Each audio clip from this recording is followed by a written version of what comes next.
Today I wanted to discuss my reason why Ichigo is him.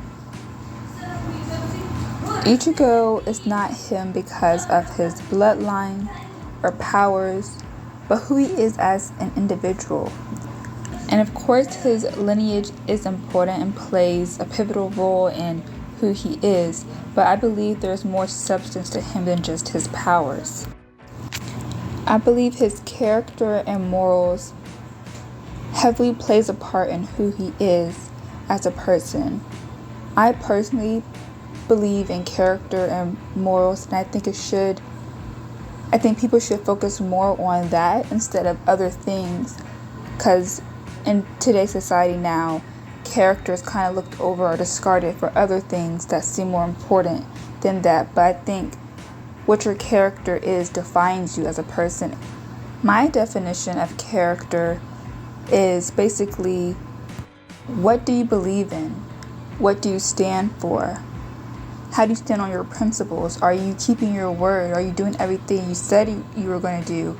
Are you also acknowledging your own faults and mistakes and working to grow past them and become a better person who's able to live up to their own standards? So I believe all of this is part of character. Now, if you look up character, the definition is the mental or moral qualities distinctive to an individual. And I think that basically sums up what I said. So I believe Ichigo's character is really important.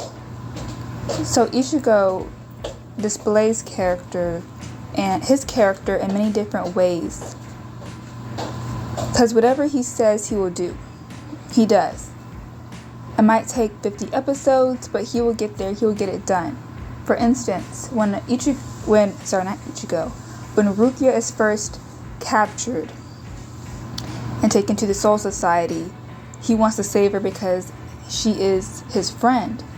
And they go through that whole arc, throughout the whole Soul Society, that whole first arc, but he still saves her in the end, and his mission is complete.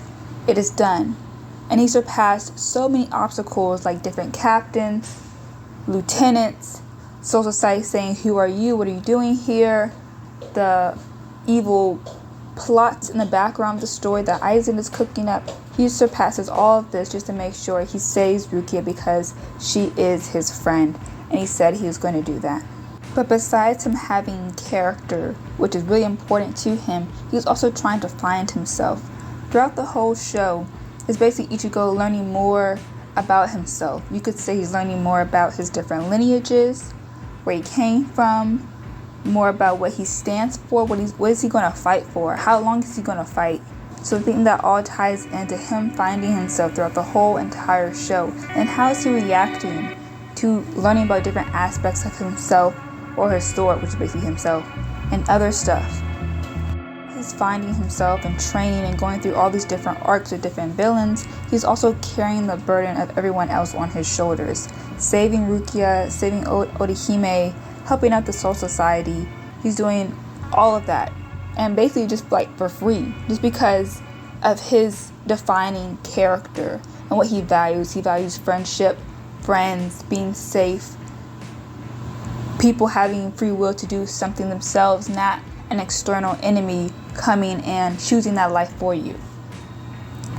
And besides just the Soul Society and everything else that comes with it, he also has responsibility at school that he misses a lot with his friends, his human friends that know nothing of his second life, his father and his sisters who he has to protect as the older brother, and then his mom who is not there with the family. He has to carry that burden with him as well.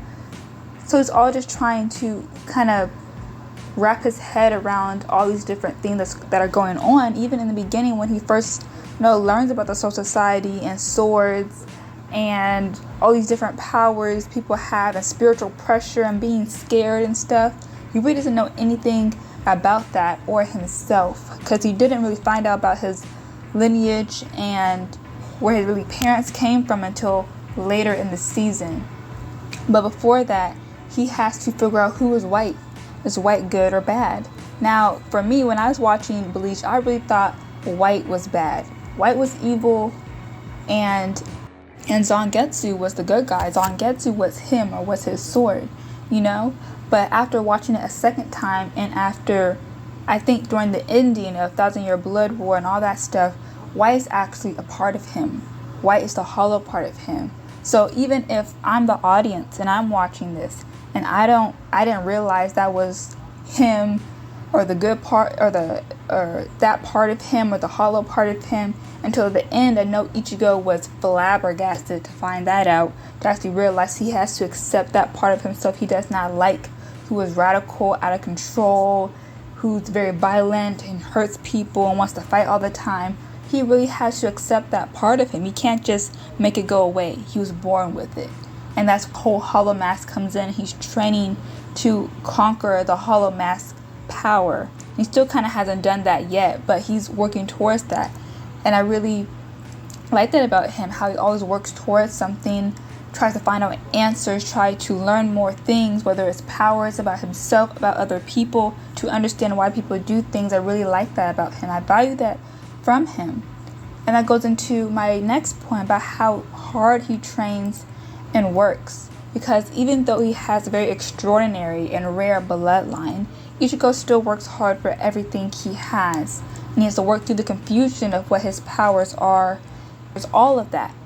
So work can be physical and mental. When he is learning about Bankai for the first time, I think he does it in a day, or he does it fairly quickly to save Rukia.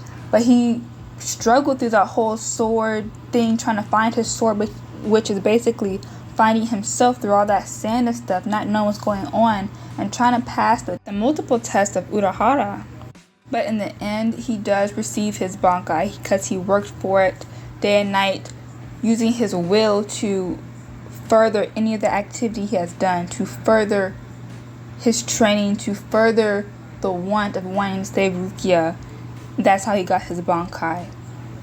And in Bleach, as you know, if you watched it, there are multiple training arcs, which they need training arcs. They need more training arcs than they already have. But he trained with the Visors and got beat up multiple times throughout the whole, that first half of the season, getting beat up, learning different ways about his mask, trying to control it, having to talk to it, trying to understand it, like, what are you talking about? Just submit, and the hollow part's not submitting, trying to work with the Visors and learn more about them and their experiences as people who also have some hollow in them as well.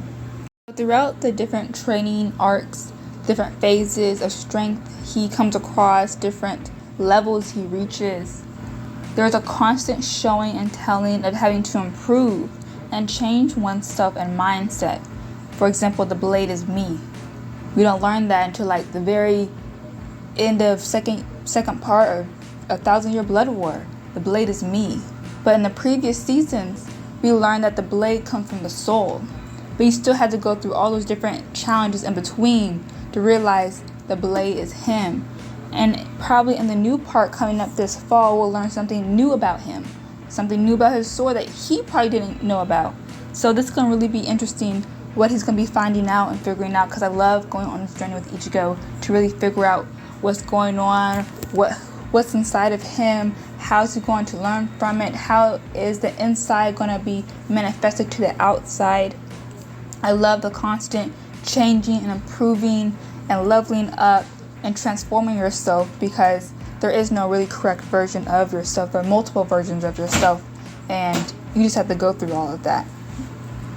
So all of these factors combined that I mentioned make Ichigo have so much depth to him and just be a real person. People call him relatable all the time, but I think relatability is too easy of a word to use. He just has a lot of depth to him that makes him relatable. He has a lot of willpower, strength, and character that makes him a real person. And for Ichigo, without one of these elements, his life would be unbalanced. And the seeking to know yourself and rush toward that knowledge or goal wouldn't be there.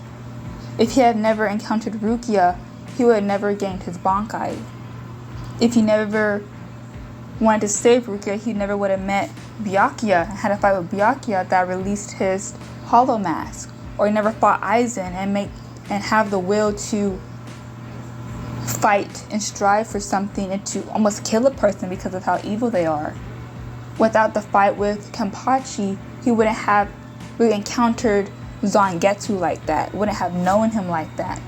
Different parts of his journey stem from all the battles he faces, and without each component of training really hard and working hard, he wouldn't have gotten his Bankai. Now all that stuff, without one of these factors of trying to find himself, the curiosity, the hard work, physical and mental, and his own character and willpower, he wouldn't be who we know him as today. But all of that starts with self and what he believes in, and we see that through the entire show, and we're going to see that in the future. So, I would say that because of who Ichigo is, his morals, his value as a person who works hard non-stop to achieve the impossible, while also going into life or death battles with himself and for the people he loves. That is what makes Ichigo him.